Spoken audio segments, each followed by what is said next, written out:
সবাইকে প্রণাম জানাই। আজকে মঙ্গলবার, ভগবানের জীবনী দ্য গ্রেটেস্ট নিয়ে আলোচনা। তো আজকের যেটা মেন টপিক সেটা হচ্ছে যে একজন শিষ্যকে আধ্যাত্মিক পথে, শিষ্য হোক বা কোনো আধ্যাত্মিক অ্যাসপিরেন্ট হোক, তাকে আধ্যাত্মিক পথে এগোনোর জন্য কি করতে হবে, তার করণীয়টা কি, কিভাবে কি করলে সে তাড়াতাড়ি ডেভেলপমেন্ট করবে। তো এই প্রশ্নটা আমাদের সবারই থাকে যে কি করলে আমি এগোতে পারবো, আর কি আমাকে করতে হবে। ভগবানেরও এই প্রশ্নটা ছিল তার গুরুদেবের কাছে। ভগবান তার গুরুদেবকে জিজ্ঞেস করেছিলেন যে আমাকে কি করতে হবে বলুন, আমাকে কি সংসার ছাড়তে হবে না কি করতে হবে? তো পবিত্রানন্দজি বলেছিল, না, সংসার ছাড়ার কোনো প্রয়োজন নেই, তুমি যেই জায়গায় আছো সেখানে থেকেই তুমি জব ধ্যান নিয়মিত চালাও। তো ভগবান ও তার গুরু মহারাজজির মধ্যে যে ধরনের উচ্চতম জ্ঞানের কথা আদান প্রদান হতো, অন্যান্য কোনো শিষ্যের সাথে হতো কিনা সন্দেহ আছে।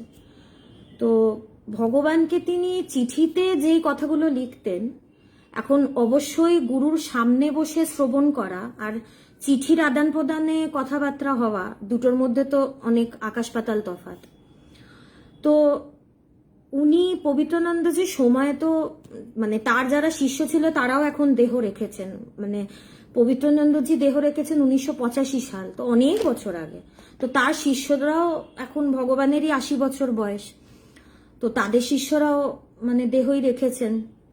তো তিনি অন্য শিষ্যদেরকে কিরম বা কতটা উচ্চ বেদান্তের কথা বলতো এটা আমাদের জানা নেই, কিন্তু ভগবান যিনি গৃহস্থ, তা ভগবান খুব একটা পবিত্রানন্দজি সঙ্গও করেননি।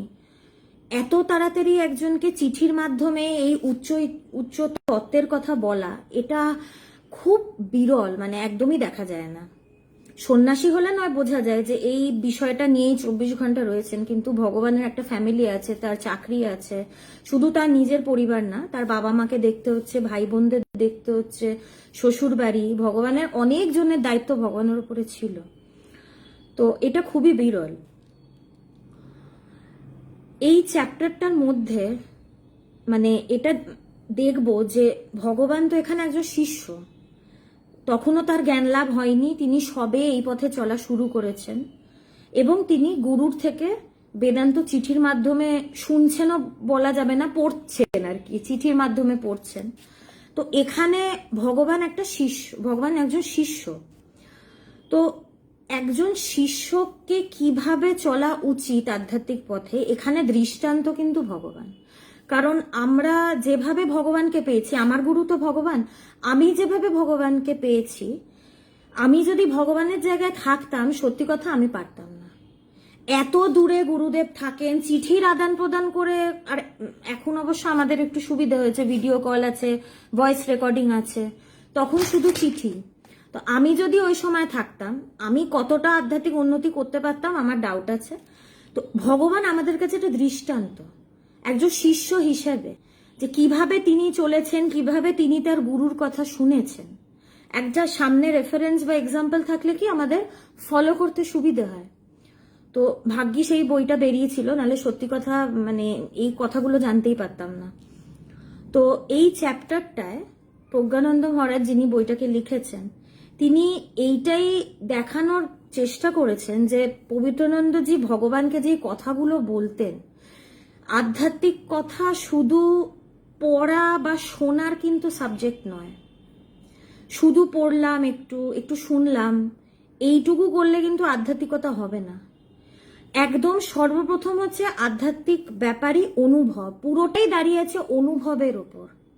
পড়াশোনা করে বেদান্ত শ্রবণ করে পণ্ডিত হওয়া যাবে, জ্ঞানী হওয়া যাবে না, ওটার জন্য অনুভব লাগবে।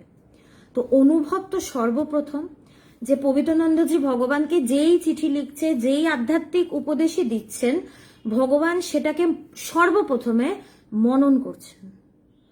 মননের আগে কিন্তু একটা ব্যাপার আছে, মননের আগে আসে শ্রদ্ধা, বিশ্বাস। শিষ্যের সর্বপ্রথম যেটা দরকারি, ভীষণভাবে প্রয়োজনীয়, সেটা হচ্ছে গুরুর প্রতি শ্রদ্ধা এবং গুরুর প্রতি বিশ্বাস। শুধু গুরুর প্রতি না, যেই সাবজেক্টটা গুরু আমাকে বোঝাচ্ছেন বেদান্ত, সেটার প্রতিও আমাকে শ্রদ্ধা এবং বিশ্বাস রাখতে হবে। যে বেদান্তে যে ব্রহ্মের কথা বলছে সেইটা আছে এবং আমি সেটা উপলব্ধি করতে পারবো। এবং যেই গুরু আমাকে রাস্তা দেখাচ্ছেন, তিনি যেহেতু রাস্তা দেখাচ্ছেন, আমাকে তিনি ঠিক রাস্তা দেখাচ্ছেন এবং তিনি আমাকে একদম শেষ অবধি নিয়ে যাবেন। এই দুটো লাগবেই লাগবে। এবং আর একটা পয়েন্ট যেটা শিষ্যের লাগবে সেটা হচ্ছে আত্মবিশ্বাস। যে গুরু তো আমাকে রাস্তা দেখাচ্ছেন, বেদান্ত আমাকে বলছেন, আমিও শুনছি, আমাকে নিজের ওপরে বিশ্বাস রাখতে হবে যে বেদান্তে যে বলছে তুমিই সেই ব্রহ্ম, এটাকে আমি উপলব্ধি করতে পারবোই পারবো। এই তিনটে জিনিস না হলে আধ্যাত্মিক পথে চলা শুরুই হবে না, বিগিনিংই হবে না, মানে কমেন্টস করতেই পারবো না। এই তিনটে লাগবেই লাগবে। আর ভগবানের ক্ষেত্রে কি দেখছি, ভগবানের ক্ষেত্রে দেখছি তিনি পবিত্রানন্দজির ওপরে তার পূর্ণ বিশ্বাস, 16 আনা বিশ্বাস। ঠাকুর বলতো না 16 আনা ভক্তি, 16 আনা বিশ্বাস, গিরিশের বিশ্বাস। ভগবানের কিন্তু একদম সেরকম, মানে গুরুকে তিনি প্রাণ দিয়ে ভালোবাসেন। মানে পবিত্রানন্দজির কাছে গিয়ে তিনি বুঝেছেন যে একজন গুরু তার শিষ্যকে যেইভাবে ভালোবাসে পৃথিবীর কেউ কাউকে সেভাবে ভালোবাসতে পারে না। তো তার গুরুর প্রতি কিরকম শ্রদ্ধা, কিরকম বিশ্বাস। তার জায়গায় যদি অন্য কেউ হতো, গুরুদেবের চিঠির অপেক্ষা সারাদিন পোস্ট অফিসে বসে করতো না, বা ভাবতো গুরু চিঠি পাঠাচ্ছে, পাঠাক, আমি ভালো আছি, আপনি ভালো থাকবেন, একটা চিঠি লিখে দেবো, ব্যাস হয়ে যাবে।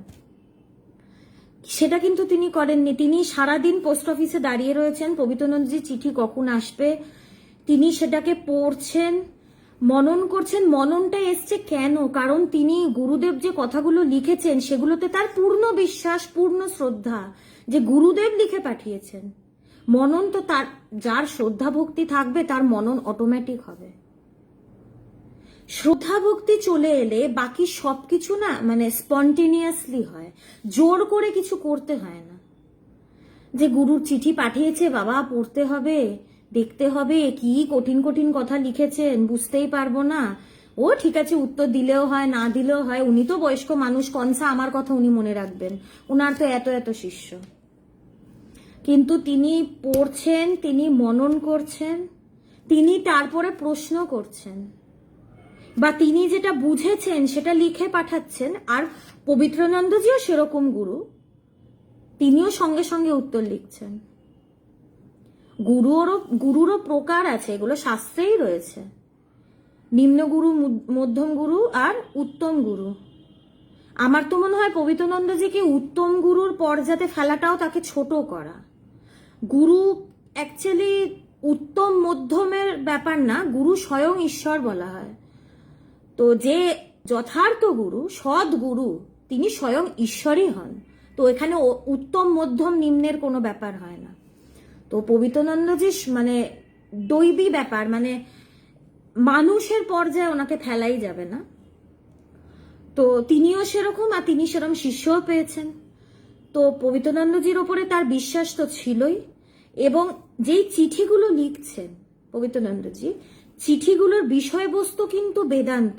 এমনি নর্মাল বেদান্ত তো অনেক ধরনের কথা আছে বেদান্তে, শুধু বেদান্ত না, একদম অজাতবাদের তত্ত্ব তিনি লিখে পাঠাচ্ছেন। চিঠি শুরুই হচ্ছে মায়া দিয়ে, একদম অজাতবাদের তত্ত্ব তিনি লিখে পাঠাচ্ছেন। ভগবান সেই বিষয়টা নিয়ে সারা দিন পড়ে থাকতেন। এইভাবে আধ্যাত্মিকতা চর্চা করতে হয়।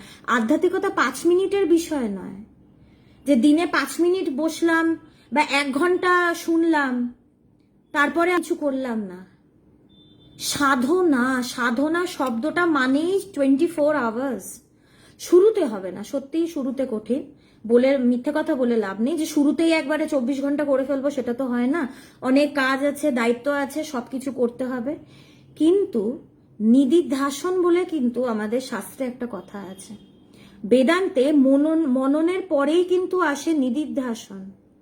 এবং নিদিধ্যাসন মানেই হচ্ছে যখন 24 ঘন্টা এই বিষয়টা নিয়ে আমি থাকতে পারবো, জোর করে না, সহজে, একদম স্পন্টেনিয়াসলি।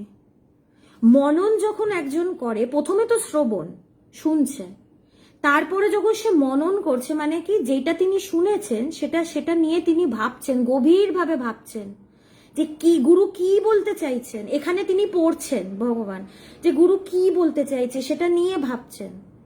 আর এটা না যে আমরা যেমনি ভগবানের থেকে একদম স্পষ্ট ব্যাখ্যা শুনেছি, মানে আমাদের কাছে সত্যি কথা ভগবান মননেরও অবকাশটা রাখেনি, সব আগে থেকেই ক্লিয়ার করে বলে দিয়েছেন। যে নিজেকে যে কষ্ট করে ভাবতে হয়েছে ভগবানের কাছে, আমাদেরকে সেটাও করতে হয়নি। এত সহজ করে বলেছেন, প্রচুর মানুষের শুনতে শুনতেই তাদের উপলব্ধি হয়ে গেছে, এরকমও প্রচুর মানুষ আছে।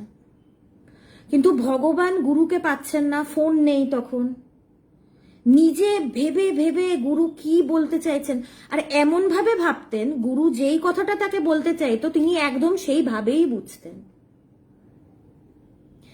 কিন্তু এটার এই যে মননটা তিনি করছেন, পরের দিকে মনন করতে করতে মনন যত গভীর হয় এর পরেই কিন্তু আসে নিদিধ্যাসন, মানে তৈল ধারাব 24 আওয়ার্স আমার এই চিন্তাটাই আমার মধ্যে ঘোরাফেরা করবে।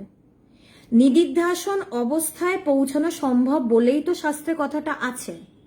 শুরুতে হয় না, শুরুতে নিজেকে জোর করে করতে হয়, কিন্তু আমার যদি ইচ্ছে থাকে, যদি নিষ্ঠা থাকে, আমার নিদিধ্যাসন আসতে বাধ্য। তখন আমাকে জোর করে নিজের এফার্ট দিয়ে যে আমাকে করতে হচ্ছে তা না, তখন অটোমেটিক আমার ভেতরে এটা আমার কাছে 24 ঘন্টার ব্যাপার হয়ে যাবে। ভগবান একটা কথা নিয়ে সারা দিন পড়ে থাকতেন। তিনি কি চাকরি করেননি? তিনি চাকরিও করেছেন, বাড়ির সবকিছু দেখেছেন, কোথাও ফাঁক রাখেননি। ভগবান এতটাই নিখুঁত ছিল, মাসের 1 তারিখে কাকে কোন টাকা দিতে হবে মাসের 1 তারিখে সবাইকে সব দিয়ে দিত। কোনোদিন কোনো কাজে তার কিছু ফাঁকি পড়েনি। যে আধ্যাত্মিকতা করছি বলে সব লাটে তুলে দিয়েছি সেটা কিন্তু কোনোদিনই না। সব করেছেন, বাজার করেছেন, বাগান করেছেন, কিচ্ছু বাদ দেননি। কিন্তু তার ভেতরে সবসময় এই কথাগুলো চলেছে।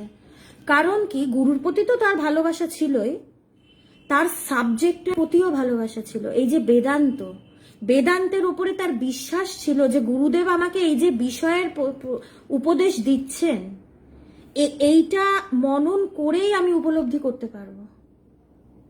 এবং শুধু তাই না, তার আত্মবিশ্বাসও ছিল যে আমি করতে পারবোই।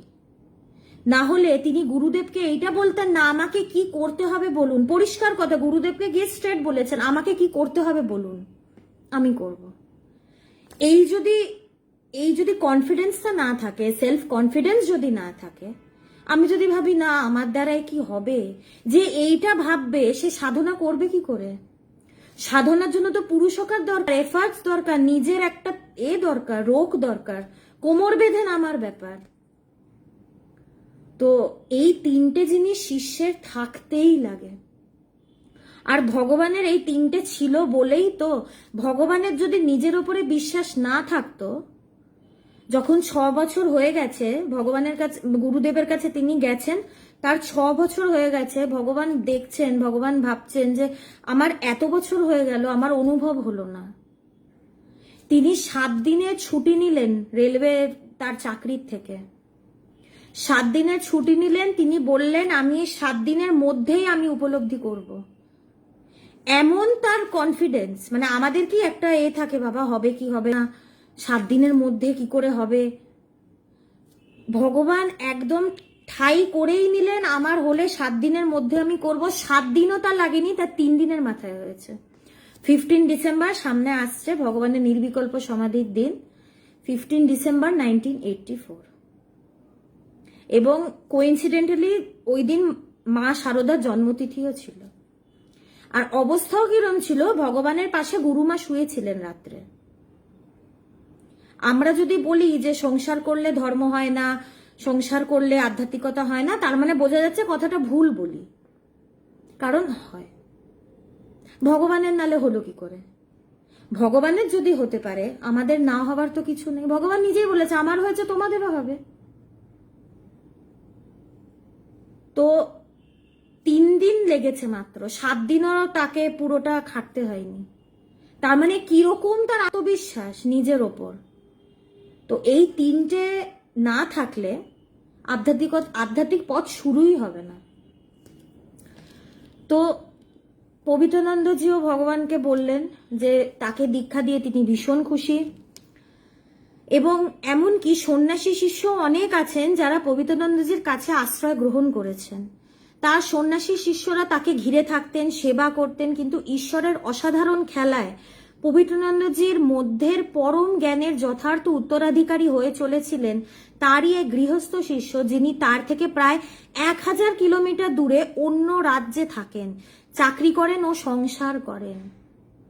এটাও না যে সন্ন্যাসী, তাও কি পাশেও থাকে না, 1000 কিলোমিটার দূরে থাকেন, চিঠির মাধ্যমে কথা হয়, তাও তিনি গৃহস্থ।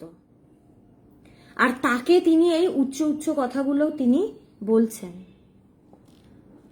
যেখানে বেদান্তের জ্ঞানের সাধনার প্রথম মুখ্য পর্যায়ে গুরুমুখে ব্রহ্মবাক্যের শ্রবণ, সেখানে সেই গৃহস্থ শিষ্যকে বছরে মাত্র 2 বার কলকাতায় 10-15 দিনের জন্য এসে তার মধ্যে কিছুদিন মাত্র গুরুসঙ্গ করে বাকিটি দিন বিরাটিতে থাকতে হয়।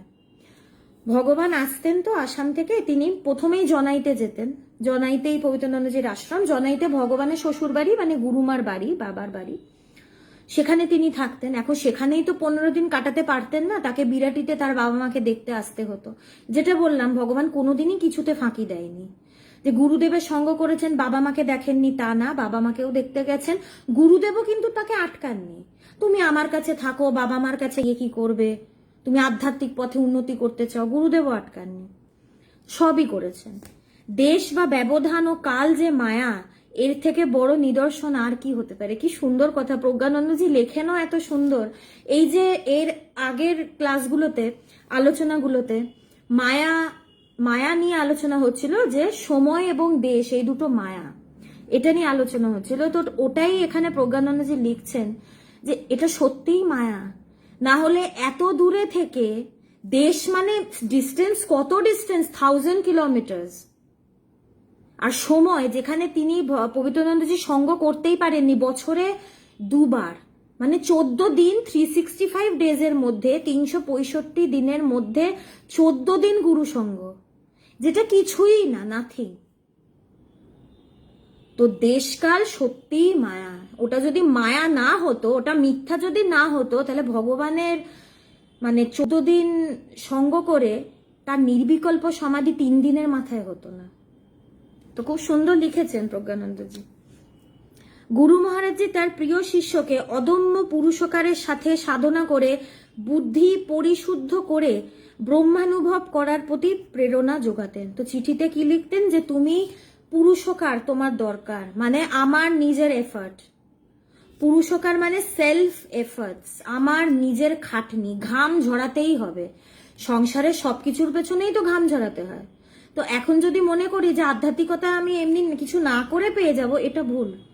আরো তপস্যা, আধ্যাত্মিকতার ক্ষেত্রে তপ শব্দটা ব্যবহার করে, তপস্যা, মানে এটার পেছনে লেগে থাকতে হয়। এটা মুড়িমুড়কির ব্যাপার তো নয় যে একদিন আমি বেদান্ত পড়ি, আমি একদিনে ব্রহ্ম বুঝে যাব। তো এইটা জন্য হাঁটতে হবে। তো এই ইন্সপিরেশনটাই পবিত্রানন্দজি ভগবানকে দিতেন, যে তুমি সাধনা করতে থাকো, তুমি প্র্যাকটিস করতে থাকো, ওটা ছেড়ে দিও না। তো সেই সময় যে পরিস্থিতি ছিল আসামে, সেটা মোটেও ফেভারেবল পরিস্থিতি ছিল না। সেই সময় আসাম আন্দোলন চলছিল, মানে আমাদের থেকে যারা বয়সে বড় তারা নিশ্চয়ই এটার কথা শুনেছো। আমরা ভগবানের কাছে এসে শুনেছি, তখন তো আমাদের জন্মই হয়নি, তারা তো 20 বছর বাদে জন্মেছি। তো যারা ওই সময় ছিল, কলকাতাতেই থাক বা যেখানেই থাক, আসাম আন্দোলনের কথা তারা নিশ্চয়ই শুনেছে। তো ওই সময় খুব খারাপ অবস্থা আসামের, মানে বাঙালিদেরকে ধরে ধরে মেরে দেওয়া, কেটে দেওয়া, মানে আজকে বেঁচে আছি কালকে বেঁচে থাকবো কিনা বাঙালিদের কোনো গ্যারেন্টি নেই, এমন অবস্থা। আর ওই সময় ভগবানদেরকে চাকরিতে যেতে হচ্ছে, এমনও হয়েছে ভগবানকে সিআরপিএফরা গার্ড দিয়ে চাকরিতে নিয়ে গেছে, এরম অবস্থা। এবং ভগবান তো মালিগাঁওতে থাকতো, ওটা রেলওয়ে কলোনি, মালিগাঁওতে বহুবার অসমীয়ারা আক্রমণ করেছে, বহুবার আক্রমণ হয়েছে। এবং এরকমও ঘটনা হয়েছে যে রেলওয়ে কলোনিতে তো পরপর কোয়ার্টার থাকে, এটা মানে হাস্যকর ঘটনা না কি ঘটনা আমি কিভাবে ব্যাখ্যা করব বুঝতে পারছি না। তো একবার এরকম হয়েছে যে অসমীয়ারা আক্রমণ করেছে, তো ভগবানের পাশের বাড়িতে একজন ম্যারিড কাপল থাকতো, বিবাহিত দম্পতি থাকতো। তো সেই মহিলা, এখন রেলওয়ে কলোনিতে কি একটা ফ্যামিলির পরিবেশ থাকে, কলোনির সৌন্দর্য দিয়ে এটা সবাই সবাইকে চেনে, একটা খুব ভালো সম্পর্ক থাকে। তো তিনি তার হাজবেন্ডকে যখন অসমিয়ারা আক্রমণ করেছে, সে লাঠি তো না, দাগ মানে ছুরি মুড়ি তলবার নিয়ে এসছে আর কি। তিনি তার হাজবেন্ডকে খাটের তলায় লুকিয়ে তিনি ভগবানকে ডাকতে এসছে যে দাদা দাদা অসমিয়ারা আক্রমণ করেছে, আপনি কিছু করুন। তার স্বামীকে ডাকছে না, কিন্তু ভগবানকে ডাকছে যে আপনি কিছু করুন। স্বামীকে কিন্তু খাটের তলায় ঢুকিয়ে রেখেছে, এদিকে ভগবানকে ডাকাডাকি করছে। মানে এটা হাসবো না কি বলবো মানুষকে, যে নিজের লোকজনকে তুমি সুরক্ষিত রেখে একজনকে তুমি মৃত্যুর মুখে ঠেলে দিচ্ছ যে দাদা আপনি কিছু করুন। আর ওনার বড় অবশ্য লুকিয়ে বসে থাকতেন। ওনার বরের যদি হতো যে আমি আমার বুকে রক্ষা করব, তাহলে বর নিশ্চয়ই দরজা খুলে বেরোতেন। ওনার বর লুকিয়ে থাকতেন, বড় বরঞ্চ বলতেন যে আমি ঘরে থাকি বাবা, তুমি পাশের ঘর থেকে সজলকেই পাঠাও। যাই হোক, তো এরকম একটা পরিস্থিতি যে এই আক্রমণ হচ্ছে, সেই আক্রমণ হচ্ছে, এবং ভগবান একসময় হয়েছিল, ভগবান মানে ফিরছিলেন, তিনি এরকম একটা দলের মুখে পড়েও গেছিলেন। তো এখন বাঙালি বলে পরিচয় দিলে তো ভগবান বেঁচে ফিরতে পারবেন না, ওখানেই কেটে দেবে ভগবানকে। তো ভগবান তো অনেকদিন বিহারে কাটিয়েছেন, পড়াশুনো করেছেন। তো ভগবান একদম শান্ত থেকে ওরকম একটা পরিস্থিতি যেখানে তিনি প্রাণ হারাতে পারেন, একটু স্লিপ অফ টাং কিছু হলেই গর্দন তার চলে যাবে, কোনো চান্স তিনি পাবেন না। তো অসম আন্দোলন ভয়ঙ্কর হয়েছিল, মানে রাস্তায় রাস্তায় খুন করা, কেটে দেওয়া, এরকম মানে খুব বাজে পরিস্থিতি। মানে আমরা যতটুকু শুনেছি, আমি তো চোখে দেখিনি, শুনেই আমার যা ভয়াবহ পরিস্থিতি লেগেছে, যারা দেখেছে তারা তো আরো জানেন ব্যাপারটা। তো এরকম একটা পরিস্থিতিতে একদম শান্ত থেকে ভগবান ওদের সাথে এমন ভাবে হিন্দিতে কথা বললো যে ওরা ভাবলো ইনি হয়তো হিন্দিভাষী, ইনি বাঙালি নন। আর ভগবানকে তারা ছেড়েও দিল, তারা বুঝতেই পারলো না যে ভগবান বাঙালি। এই যে তিনি একটা পরিস্থিতিতে শান্ত হয়ে কথা বলতে পারলেন, এটা কি করে পারলেন, এটার পেছনে একটা কারণ আছে। গুরু মহারাজজিকে অসমের অগ্নিগর্ভ পরিস্থিতির কথা ভগবান চিঠি লিখে জানিয়েছিলেন। কি লিখেছিলেন, যে এহেন অবস্থায় তার সাধনার জীবনে ভাটা পড়েছে, যে এরকম পরিস্থিতি, মানে আজকে বাড়ির মধ্যে রয়েছি, আজকে যদি এরকম পরিস্থিতি হয় যে যখন তখন আক্রমণ হতে পারে, প্রাণ চলে যেতে পারে, তো এরকম একটা প্রাণ সংশয়, যখন এক্সিস্টেন্সিয়াল ক্রাইসিস হয়ে যাচ্ছে, তখন তো কেউ শান্ত মনে থাকতে পারে না, স্বাভাবিক। তো আর সেই সময় মানে তাদের সাপোর্টেও কেউ নেই আর কি। এই তো ঘটনা তো বললামই, বরকে খাটের তলায় লুকিয়ে তাকে এগিয়ে দিচ্ছে। তো সাথে কজন লোক ভয়তে দাঁড়াবে কি দাঁড়াবে না, তো এরম পরিস্থিতি। তো তিনি গুরু মহারাজজিকে ঘটনাটা জানিয়েছেন যে এত বাজে পরিস্থিতি, আমাকে গার্ড দিয়ে অফিসে নিয়ে যাচ্ছে, ওখান থেকে নিয়ে আসছে, বাড়িতে বউ বাচ্চা রয়েছে, ভগবানের গুরুমা রয়েছে, এবং দেবযানীদি তখন অনেক ছোট, ভগবানের যিনি কন্যা তিনি তখন অনেক ছোট। ভগবানের তো শুধু নিজের দায়িত্ব একা না, তার ওয়াইফ এবং তার ফ্যামিলিরও দায়িত্ব তার উপর। এখন তিনি চোখ বন্ধ করে ধ্যান করছে, তার বউ বাচ্চাকে কেউ তুলে নিয়ে গেল বা মেরে দিল, তো এটা তো কোনো প্র্যাকটিক্যাল কথা হলো না। তো তার ফ্যামিলির দায়িত্ব রয়েছে, তো তাকে তো বেঁচে থাকতে হবে, তার উপরে তার বাবা মাও তার উপরে ডিপেন্ডেন্ট। তো এত কিছু মাথায় চিন্তা নিয়ে তিনি ভেবে পাচ্ছেন না তিনি কি করবেন। তো তিনি গুরু মহারাজজিকে লিখে পাঠালেন। গুরু মহারাজজি কি উত্তর দিলেন, বাহিরের বিশ্বে যাই ঘটুক না কেন, তাহার সঙ্গে তোমার মনোজগতের কতটুকু সম্পর্ক, সেইটুকুই অনুধ্যান করার চেষ্টা করবে। কি বললেন, বাইরের জগতে যাই হচ্ছে তার সাথে তোমার ভেতরের কতটা সম্পর্ক, সেটা নিয়ে তুমি আগে ভাবো। পিস তোমার নিকটেই রয়েছে, দ্যাট ইজ ইটার্নাল পিস। এটা বাহিরে থেকে অর্জন করা যায় না, কারণ দ্যাট ইজ ইয়োর সেলফ বা স্বরূপ।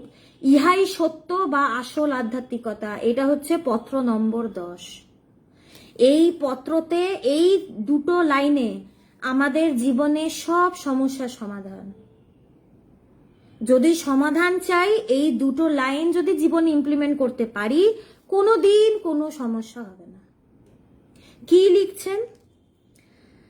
প্রকারান্তে বৈদান্তিক ব্রহ্মজ্ঞ গুরু এই উপদেশের মাধ্যমে চরম জ্ঞানের কথা শিষ্যকে শোনালেন, যা শঙ্করাচার্য এইভাবে বলেছেন, ব্রহ্ম সত্যম জগন মিথ্যা, জগৎটা মনের কল্পনা ছাড়া আর কিছুই নয়।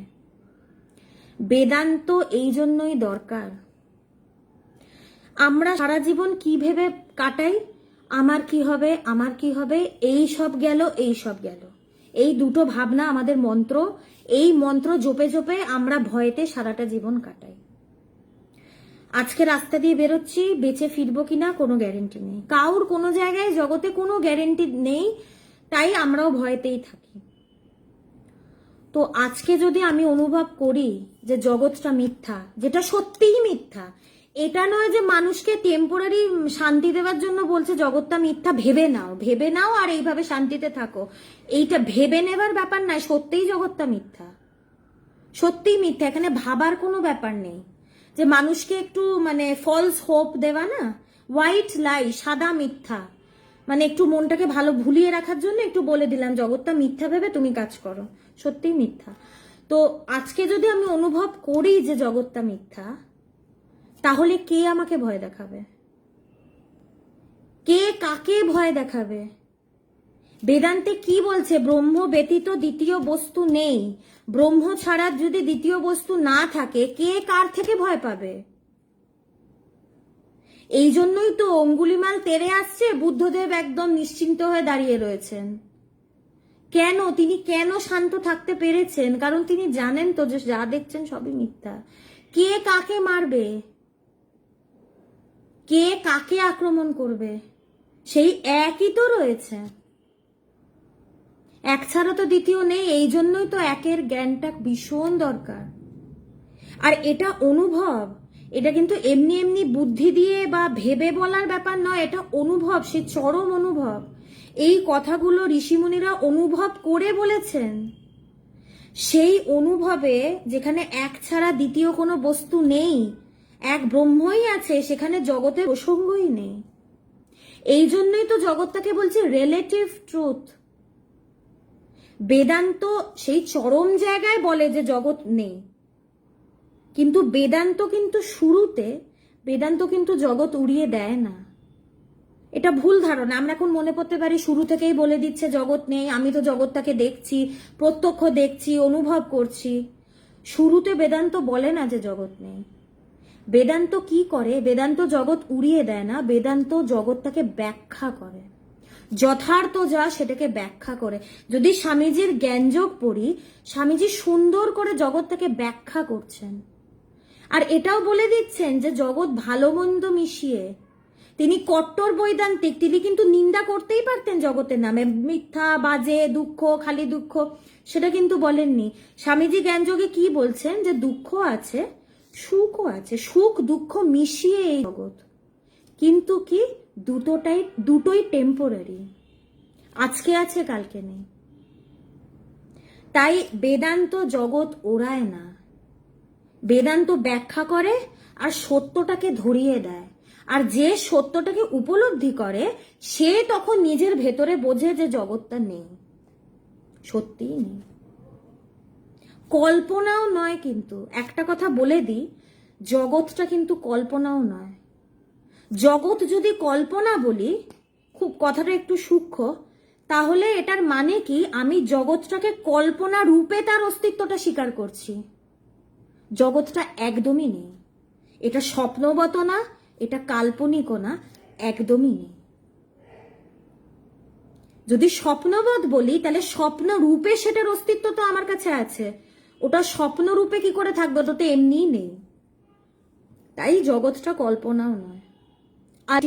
এগুলো আলটিমেটলি অনুভব হলে সব ক্রিস্টাল ক্লিয়ার, আর কোনো ডাউটের কোনো জায়গাই থাকবে না। তো এটা যেন আমরা না মনে করি যে বেদান্তে বলা হয় জগৎ উড়িয়ে দাও, কেটে দাও, একদমই না। এটা ব্যাখ্যা করে, যথার্থ যা সেটা ব্যাখ্যা করছে। আলটিমেটলি সেই জায়গায় গিয়ে আমার নিজেরই অনুভব হবে, যা হবার নিজেরই অনুভব হবে। মহাপুরুষরা যা বলে গেছেন ওটা তারা অনুভবের কথাই বলে গেছেন।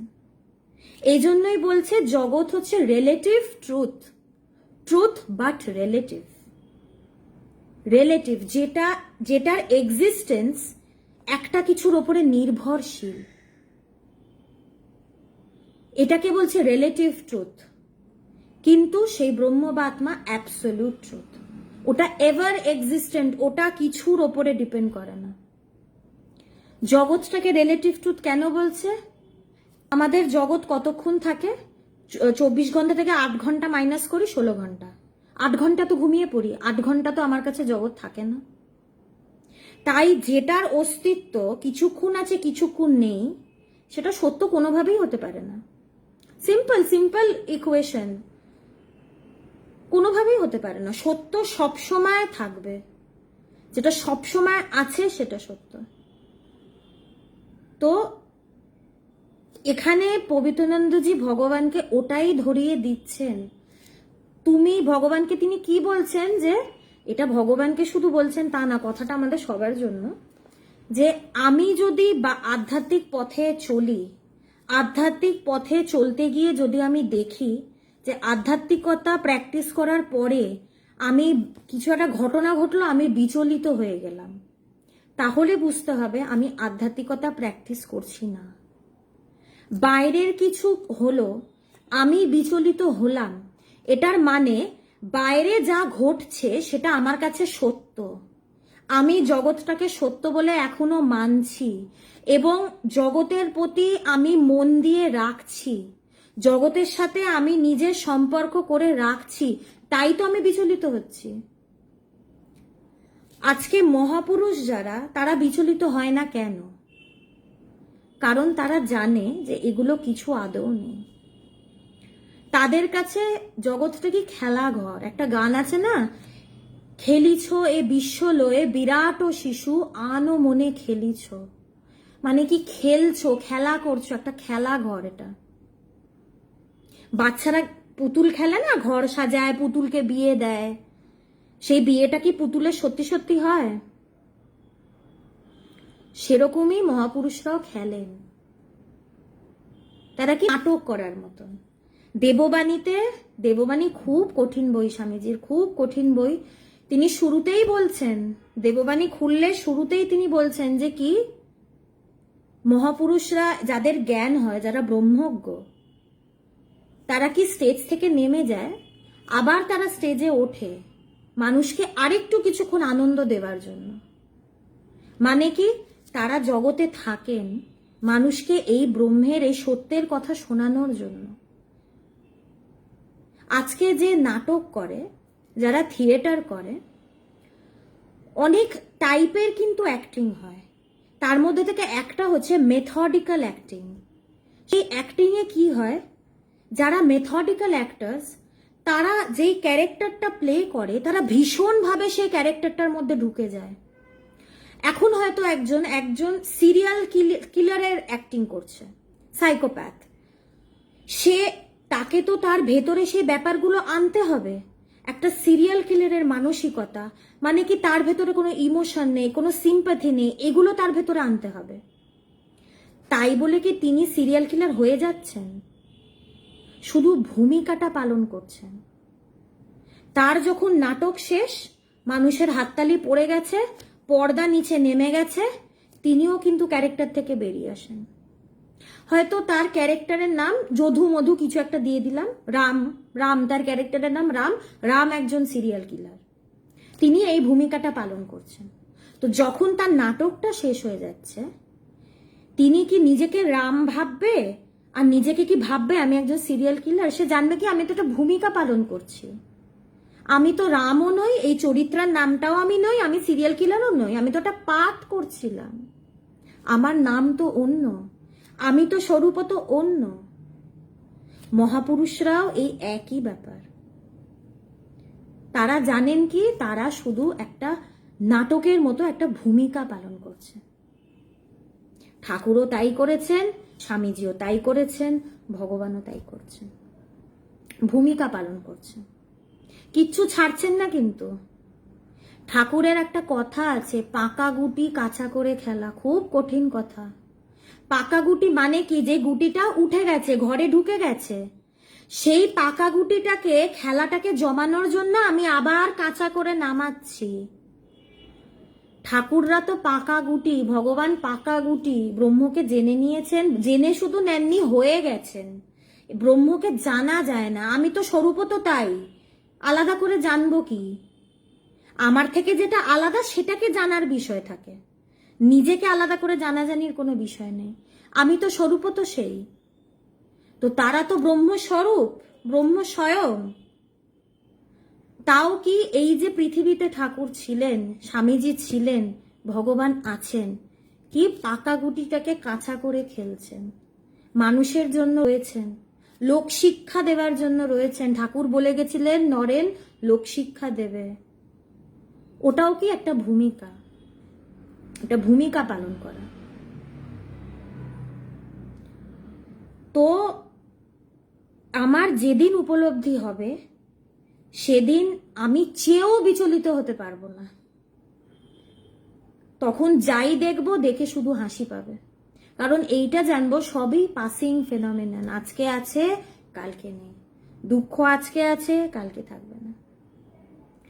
বেদান্ত তো এই জন্যই দরকার। স্বামীজি কি মিথ্যে কথা বলে গেছিলেন যখন বলেছিলেন বেদান্ত ভবিষ্যতের ধর্ম?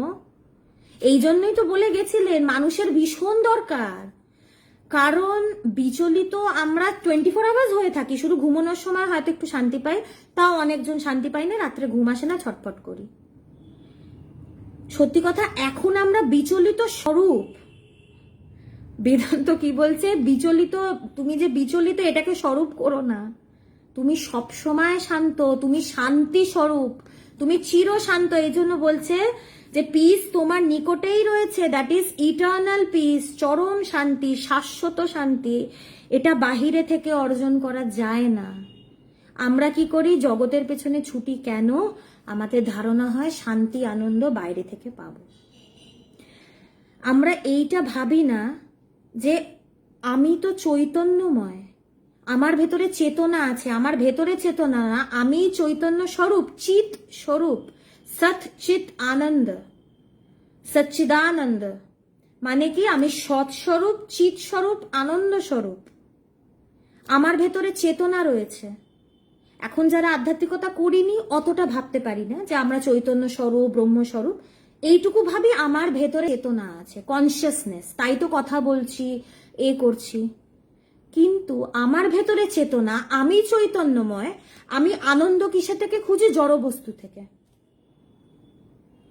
এইটা একবারও ভাবি না যে একটা জড় বস্তু আমাকে আনন্দ দিতে পারে যার ভেতরে চেতনা রয়েছে। আনন্দটা সেই চেতনা থেকে আসে। কোনো বস্তু, একটা জড় বস্তু আমাকে কোনোদিন আনন্দ দিতে পারে? মানুষ টাকা বানালো, কিন্তু মানুষ এটাকে ইনভেন্ট করলো। মানুষই টাকা। আগে কি বার্টার সিস্টেম, আমি কিছু দিলাম তুমি কিছু দিলে, আমি একটা ছাগল দিলাম তার বিনিময়ে কটা চাল পেলাম, এই সিস্টেম ছিল। এই যে কয়েন তৈরি হয়েছে, ইতিহাসে প্রচুর রাজারা কারেন্সি তৈরি করেছে, কয়েন মানুষই তো তৈরি করেছে। আজকে যেখানে ছাপাখানা, যেখানে নোট ছাপানো হয়, মানুষই ছাপায়, কিন্তু টাকার দাসকে মানুষই। তো নিজেদেরকে ডিগ্রেড করে করে, ব্রহ্ম থেকে নিজেদেরকে ডিগ্রেড করে করে আমরা এমন জায়গায় চলে এসেছি যে আমরা জড় বস্তুর উপরে ডিপেন্ডেন্ট হতে হতে আমরা নিজেরাই জড় হয়ে যাই। জড় ভারত নাম একটা গল্প আছে না, জড় ভরতের গল্প। আমরাও নিজেদেরকে জড় মনে করি। তো বেদান্ত ইজ টু ইম্পর্টেন্ট, খুব দরকার বেদান্ত। তো কি বলছে যে বাইরে থেকে আর অর্জন করার ব্যাপার নয়, কারণ তুমি তো শান্তি স্বরূপ, আমি তো স্বয়ং শান্তি স্বরূপ। আমি আর কোথা থেকে শান্তি নেব? কোথা থেকে নেব? কিছু প্রশ্ন আসছে, আমি একটু আলোচনাটা করে আমি উত্তর দিচ্ছি। আমার প্রশ্নগুলো মনে থাকবে বা আমি দেখে নিচ্ছি। তো কি বলেন যে দ্যাট ইজ ইয়োর সেলফ, ইহাই সত্য বা আসল আধ্যাত্মিকতা, যে বাইরে থেকে আমার কিছু পাওয়ার নেই। আমি বিচলিত হয়ে যাচ্ছি মানে কি, বিচলিত হওয়া মানে কি যে শান্ত সে নয়, শান্তির অপোজিটই বিচলিত হওয়া, শান্ত অবস্থার অপোজিটই হচ্ছে বিচলিত হওয়া। আলাদা করে বিচলিত হওয়ার প্রসঙ্গই তো নেই, এটাই ধরিয়ে দিচ্ছেন পবিত্রানন্দজি যে আলাদা করে বিচলিত তুমি কি করে হবে, তুমি তো শান্তি স্বরূপ, তুমি সেটাকে জানার চেষ্টা করো। এই জন্য তো বললাম যে জানবে সে শান্তি স্বরূপ, সে চেয়েও বিচলিত হতে পারবে না। সে যদি চায়ও আমি নিজেকে একটু বিচলিত করি, সে হতে পারবে না। মানুষের তাকে বিচলিত করার তো দূরের কথা, সে চেয়েও নিজে চেয়েও হতে পারবে না। আর আরেকটা কি বললেন যে বাইরের জগৎ তোমাকে প্রভাবিত করছে কেন, ওয়াই? কারণ তুমি বাইরের জগৎকে সত্য বলে ভাবছো, বাইরের জগতের প্রতি তোমার সত্য বুদ্ধি আছে এবং তোমার জগতের প্রতি আসক্তি আছে, মন আছে, তাই তো তুমি নিজেকে জগতের সাথে কানেক্ট করে রেখেছ।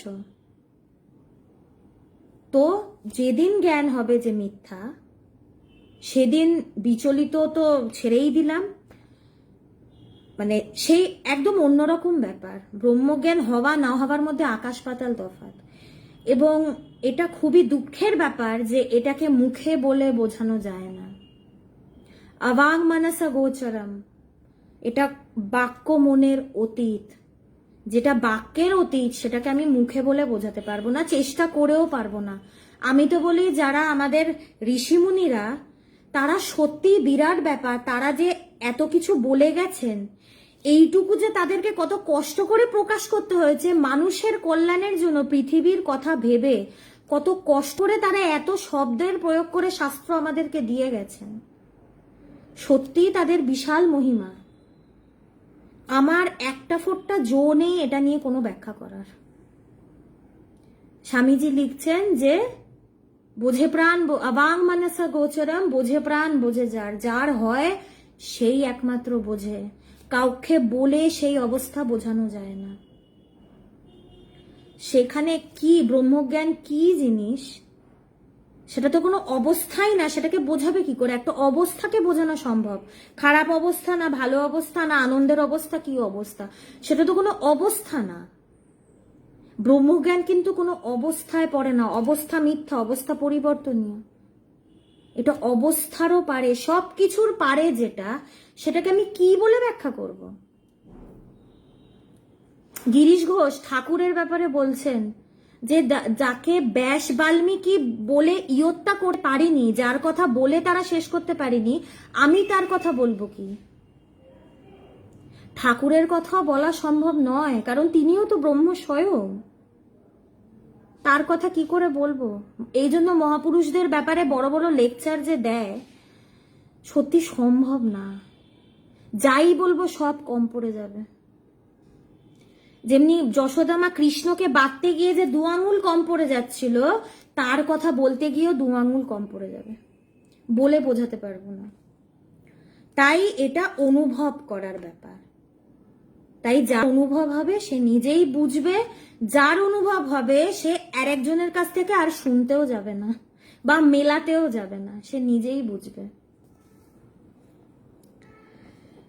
যতক্ষণ বহির বিশ্ব আমাকে প্রভাবিত করতে পারবে ততক্ষণ অন্তর জগতে প্রবেশ অধিকার লাভ হবে না, ফলস্বরূপের বোধে শাশ্বত শান্তি লাভ ভোগ্য জুটবে না আমার। যতদিন আমার বাইরের জগতের প্রতি মন থাকবে, ভেতরে আমার মন যাবে না। মনটাকে যতদিন বাইরে দিয়ে রাখবো ততদিন অন্তর্মুখী হব না। মুখটাকে তো ঘোরাতে হবে।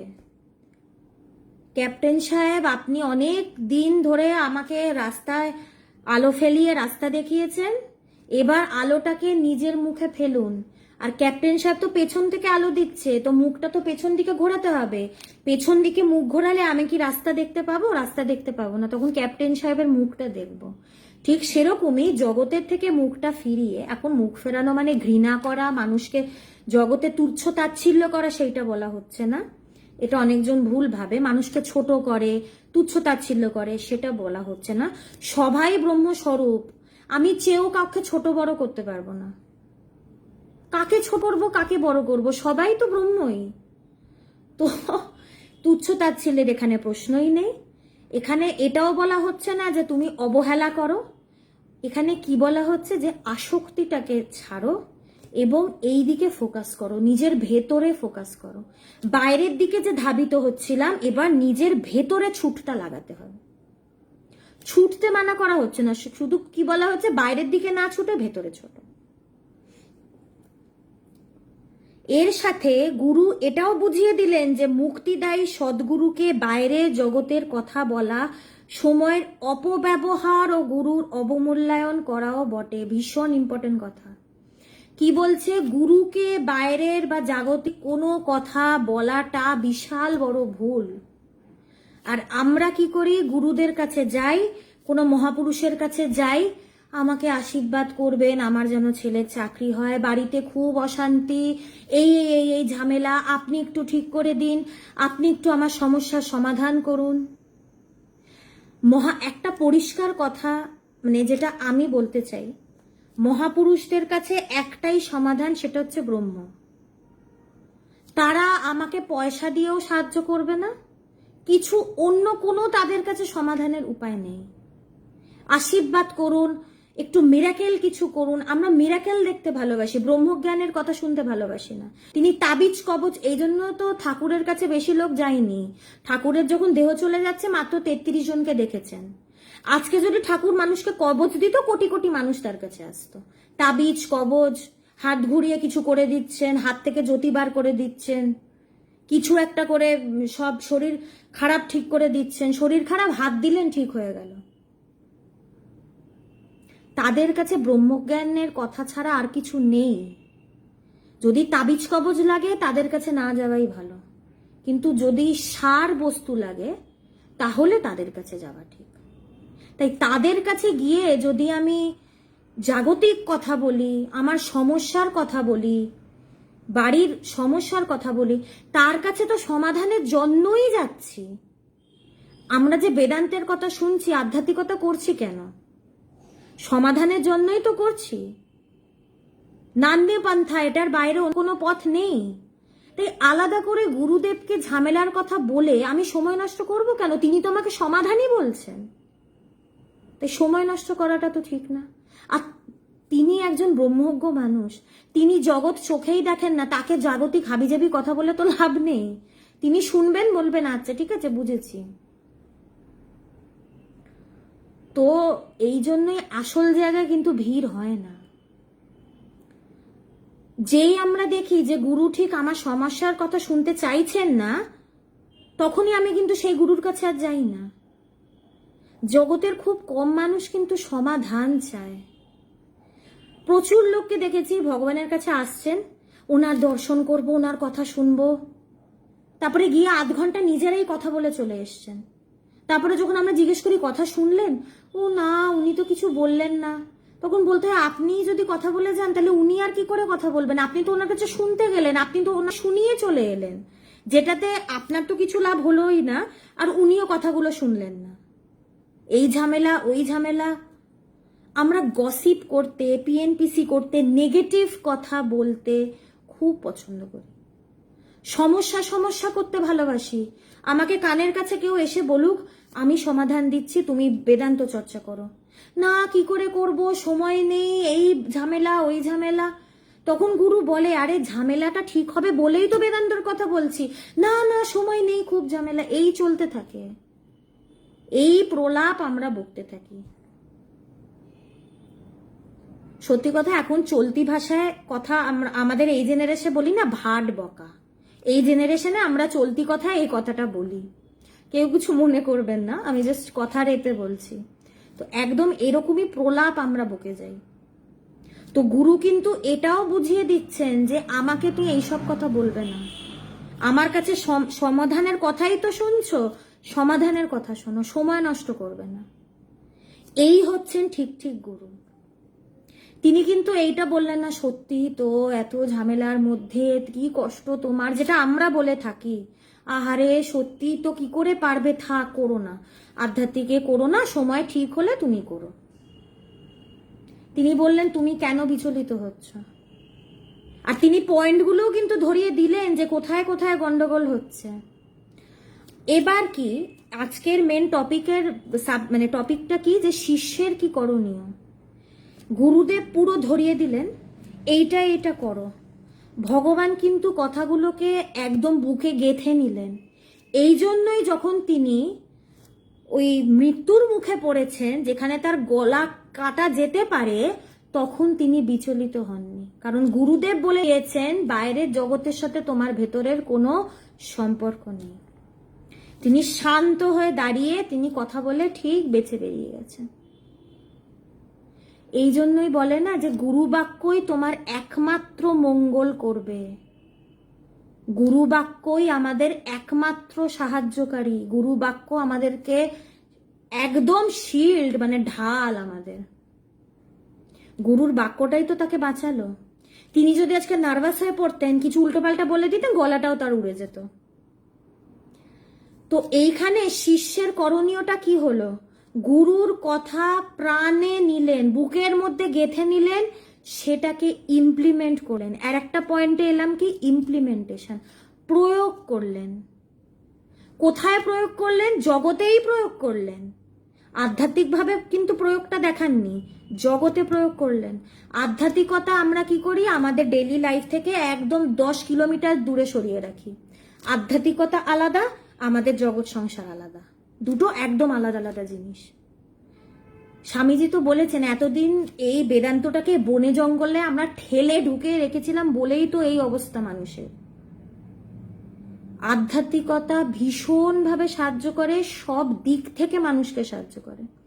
ভগবানকে তো মৃত্যুর মুখ থেকে নিয়ে এলো। তাই আধ্যাত্মিকতা কিন্তু ডে টু ডে লাইফে ইমপ্লিমেন্টেশন, অ্যাপ্লিকেশনের একটা ব্যাপার আছে। এটাই হচ্ছে প্র্যাকটিক্যাল বেদান্ত। তিনি সেটাকে শুধু যে পড়লেন তা না, বা শুনে মাথায় রাখলেন তা না, সেটাকে অ্যাপ্লাই করলেন। আসল পরিস্থিতিতে তিনি শান্ত থাকলেন, তিনি বিচলিত হলেন না। ভগবান তীক্ষ্ণধী, তিনি ঠিকই বুঝলেন যে তার গুরু তাকে কি বোঝাতে চাইলেন। তিনি বুঝলেন যে জ্ঞান লাভ না হওয়ার জন্য বাইরের জগতের দোষ না দিয়ে নিজের কাঁধেই দোষ নেওয়া উচিত। আর একটা পয়েন্ট পেলাম, কি পেলাম? যে আমি সাধনা করতে পারছি না। আমাদের টেন্ডেন্সি কি থাকে? আমরা সবসময় বাইরে দোষটা দিতে চাই। ও ভুল, এ ভুল, ওর জন্য আমি পারছি না, এর জন্য আমি পারছি না। আমার কোনো দোষ নেই বাবা, আমি কোনোদিন কিছু ভুল করতেই পারি না, আমার কোনোদিন কোনো দোষ নেই। মা শারদা পই পই করে বলে গেলেন দোষ দেখবেন নিজের, কোনোদিন পারলাম না করতে, কোনোদিন পারলাম না। মা শারদা কথাটা বললেন কেন যে দোষ দেখবেন নিজের? কারণ তিনি হাড়ে হাড়ে জানতেন কেউ নিজের দোষ দেখে না। মহাপুরুষরা বা যারা আধ্যাত্মিক পুরুষ, তারা কোনোদিন ফালতু কথা বলেন না, আননেসেসারি বক্তব্য তারা রাখেন না। যেটা মানুষের দরকার সেই কথাটাই তারা বলে যান, তারা ওটাই পুরো বলে যান। তাই মা শারদা কথাটা বললেন কেন? নিজের দোষ আমরা দেখি না বলে। তাই ভগবানও দেখলেন যে বাইরের পরিস্থিতিকে দোষ দিয়ে লাভ নেই, নিজেকেই দোষ দেওয়া উচিত। যে আমি তো ফাঁকি দিচ্ছি, আমি এক্সকিউজ নিচ্ছি যে বাইরে হয়ে বলে আমি পারছি না। যে চাইবে সে ঠিকই পারবে। আগে ঋষিমুনিরা, সে কোন প্রাচীন সময়, তখন কি আর এরম অট্টালিকা বাড়ি? তখন সব জঙ্গল আর জঙ্গলি জন্তু জানোয়ার, সেখানে বসে তারা সাধনা করে ব্রহ্মজ্ঞান করে, মানে কত কিছু করে ফেললেন। তাই পরিস্থিতি কোনোদিন বাধা হয় না, কিন্তু বাধা আমরা নিজেরাই নিজেদের বাধা হয়ে দাঁড়াই। নিজের মনটাকে আমরা সায় দিই। মন বলছে সাধনা করব না, প্র্যাকটিস করব না। এখন এটা তো বলতে পারবো না, প্রেস্টিজে লাগবে যে নিজের দোষে করছি না, তাই পরিস্থিতির দোষ, এর দোষ, ওর দোষ। এখন প্রেস্টিজ বাঁচাবো না সত্যে থাকবো? ভগবান কি? তিনি সত্যে দাঁড়ালেন। তিনি কিন্তু এক্সকিউজ দিলেন না যে না গুরুদেব আপনি বুঝবেন না, আপনি তো সংসার করেননি, আপনি তো সন্ন্যাসী আশ্রমে থাকেন, এখানে কি ভয়ঙ্কর পরিস্থিতি, আপনি বুঝবেন না। ভগবান কিন্তু বলেনি, এক্সকিউজ দেননি। কিন্তু তারপরে গুরুদেব একবার ধরিয়ে দিয়েছেন, তারপরে কোনোদিন বলেননি যে আমি সুযোগ পাচ্ছি না, সময় পাচ্ছি না, এটার জন্য আমি সাধনা করতে পারছি না। কোনোদিন আর এই কথাগুলো বলেননি। ভগবানের কতবার নাইট ডিউটি করে আসছেন, ডিউটি তো চেঞ্জ হয়, নাইট ডিউটি করে এসেছেন, সকালে 1000টা কাজ করেছেন, তারপরে আবার কাজে গেছেন। অফিসে যখন একটু ফাঁকা টাইম পেয়েছেন তখন বসে ধ্যান করছেন। রাত্রি 2টোর সময় উঠে বাইরে তার একটা ছিল, উঠোনে একটা আম গাছের তলায় বসে ধ্যান করছেন। এত কাজ করা সত্ত্বেও যদি এক্সকিউজ দিই, অজুহাতটা যদি থাকে, তাহলে তো মুশকিল। 3 নম্বর হাত, 3 নম্বর হাতের কাজ কমাতে হবে। 3 নম্বর হাতের কাজ কমালে কাজের কাজ হবে। তাই অজুহাত কমাতে হবে, দোষ দেখতে হবে নিজের। বেদান্তে একটা কথা আছে, nobody but me to blame. দোষ দেখব, নিজের দেখব। আমি আমার মনের দুর্বলতার কারণে আমি পারছি না, আমি আমার মনের কথা শুনে মনকে প্রশ্রয় দিয়ে আমি নিজেকে আটকে রাখছি। এইখানেই কিন্তু ফাইট, এটাই কিন্তু বেদান্ত প্র্যাকটিস, এটাই কিন্তু ফাইট করা। বেদান্ত কি করে? ঝগড়া লাগায়। বেদান্ত আর গুরুর কাজ একটাই, ঝগড়া লাগানো। পাশের বাড়ির সাথে না, বা বাড়ির লোকেদের সাথে না, বা বাইরে পরিস্থিতির সাথে না, নিজের মনের সাথে। মনেই বদ্ধ মনেই মুক্ত। যদি এখন বদ্ধ হয়ে থাকি, জানতে হবে নিজের মনই, আমার মনই আমাকে বদ্ধ করে রেখেছে। বদ্ধ করে রাখেনি, কথার কথায় বললাম, আসল কথাটা হচ্ছে মন ভাবাচ্ছে আমাকে যে আমি বদ্ধ। আমি তো চিরমুক্ত ব্রহ্ম স্বয়ং, বুঝতে পারছি না কেন? ব্রহ্ম হয়েও নিজেকে ব্রহ্ম বলে অনুভব করতে পারছি না কেন? মন ভাবাচ্ছে যে আমি বদ্ধ, এই জন্যই বুঝতে পারছি না। তাই মুক্তিটাও কিন্তু কল্পনা। ব্রহ্ম তো হয়ে আছি, যদি আলাদা করে ব্রহ্ম হতে হতো তাহলে বলতাম মুক্তি একটা ব্যাপার আছে, মুক্ত হলাম। মুক্ত হয়ে আছি, আমি শুধু জানি না আমি মুক্ত, শুধু জেনে নিতে হবে। এইটাই আধ্যাত্মিকতা। আধ্যাত্মিকতা মানে তোমাকে আলাদা করে মুক্ত হতে হবে না, তুমি যে মুক্ত হয়ে আছো এইটুকু জেনে নাও। তুমি যে ব্রহ্ম হয়ে আছো এইটুকু জেনে নাও। আমি ভাবছি আমি ভিখারি, পকেটে কিচ্ছু নেই, পকেট ফুটো। এখন যদি সে জানে, এখন সে যদি জানে তার ব্যাংকে কোটি টাকা রয়েছে, তাকে এসে বললো তুমি এখানে ভিক্ষে করছো, তোমার তো ব্যাংকে কোটি কোটি টাকা জমিয়ে রাখা আছে, তুমি সেগুলো বার করো, তখন কি সে নিজেকে ভিখারি ভাববে? তখন কি বুঝবে? সে ভিখারি কোনোদিন ছিলই না, তার তো টাকা আগে থেকে পুঁজি করা ছিলই, সে ভিখারি কোনোদিন ছিলই না। সে জানতো না তার টাকা আছে, তাই সে নিজেকে ভিখারি ভাবছিল। আমাদের অবস্থাটাও সেরকম। আলাদা করে কিছু হওয়ার নেই, মুক্ত হওয়ার নেই, ব্রহ্ম হওয়ার নেই, হয়ে আছি যে এইটুকু জানতে হবে। এইটাই আধ্যাত্মিকতা। শুধু জেনে নিতে হবে যে আমি আমি মুক্ত। আর এটার জন্য এক্সকিউজ দিলে তাহলে তো মুশকিল। এই যে মায়ের যে কথা, দোষ দেখবে নিজের, বা এই যে মহাপুরুষরা কথাগুলো বলে যায়, এগুলো আমাদের কাজে লাগে না কেন? এখন এইটা তো বলা ভুল যে তাদের কথাগুলো কাজের নয়, তাদের কথাগুলোই কাজের। আমরা যে কথাগুলো বলি সেগুলো অকাজের। আমরা যে কথাগুলো বলি সেই কথাগুলি কোনো কাজের কথা নয়। তো একটা গল্প, ভগবানের জীবনের একটা ঘটনা। ভগবান একজনের বাড়ি গেছেন, ভগবানের সমবয়সী, কাছাকাছি বয়সী বন্ধুর মতো। তো এখন ভগবানের বয়সী মানে বললে তো বোঝাই যাবে যে তিনিও খুব বয়স্ক, ভগবানের নিজেরই এখন 80 বছর বয়স।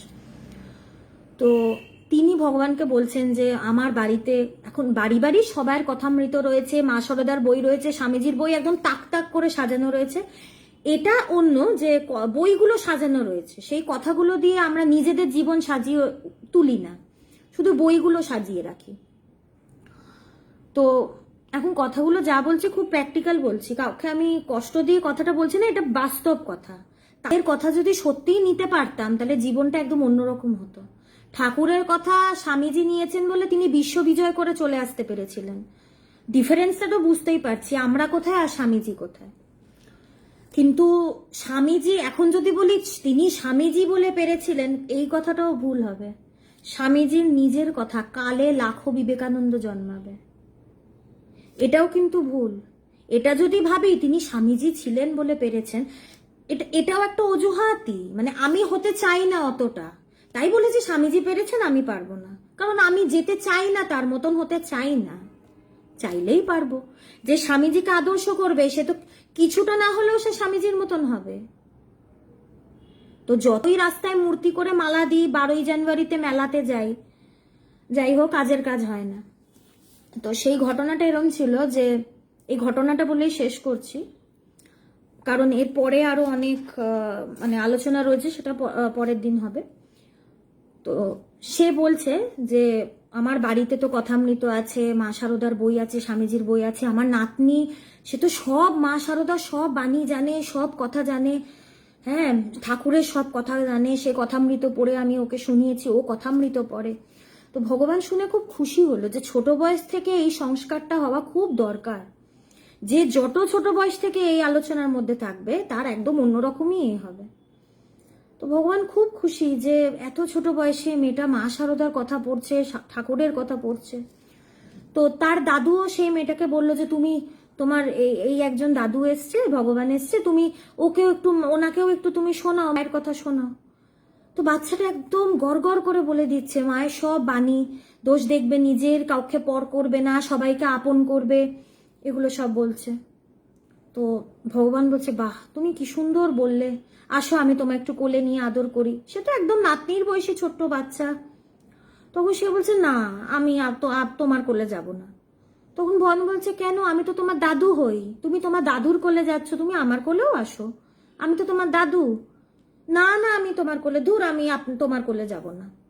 তখন ভগবান বলছে এই যে তুমি বললে যে কাউকে পর করে নেবে না, সবাইকে আপন করে নিতে শেখো, তার মানে তুমি আমাকে পর করছো, তুমি আমাকে আপন ভেবে তুমি আমার কাছে আসো। বলে দূর, ওগুলো তো সব কবিতা। বাচ্চাটা বলছে কি ওগুলো তো সব কবিতা। তো আমরা মহাপুরুষদের কথা কবিতা ভাবি বলেই তো আমাদের ওগুলো কাজে লাগে না। কি মারাত্মক ঘটনা, ভগবান আমাদেরকে প্রায় এই ঘটনাটা শোনায় যে কি বলছে বাচ্চাটা, দূর ওগুলো তো সব কবিতা। এমনিই বলে গেছেন যে সবাইকে আপন করে নিতে শিখো, আমি কাউকে আপন করবো না, ওটা তো কবিতা, আমি সবাইকে পরই দেখব। মানে আই ওপেনিং একটা ঘটনা।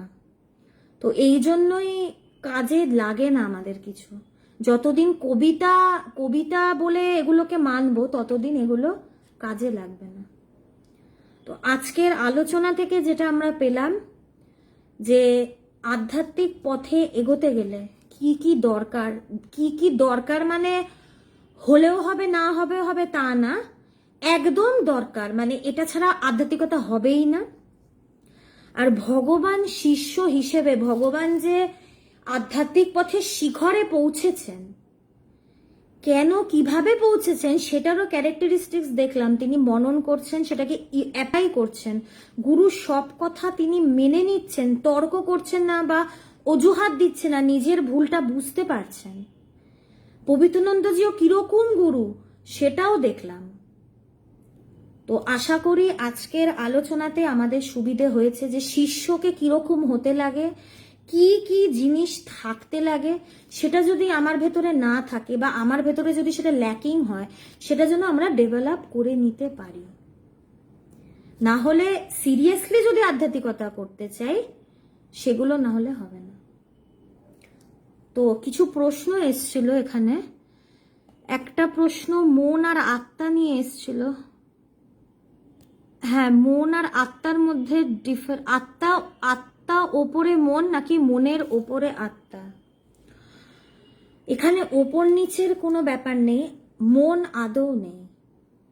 ব্রহ্মজ্ঞানে সেই জায়গা থেকে বলছি, এখন সবই আছে, যতক্ষণ চোখ খুলে আছি সব আছে, জগৎ আছে, মন আছে, বুদ্ধি আছে, ঝামেলা আছে, সব আছে। কিন্তু একবার যখন সেই জায়গায় পৌঁছাবো, নিজেকে যখন ব্রহ্ম বলে অনুভব করব, তখন জগৎও নেই, মনও নেই, কিচ্ছু নেই, আলটিমেট হচ্ছে ব্রহ্ম। তাই মন ওপরে নিচে সেরকম কিছু ব্যাপার না। এইটা বলতে পারি যে সবকিছুর পেছনে সেই আত্মাই, সেটা সর্বোচ্চ।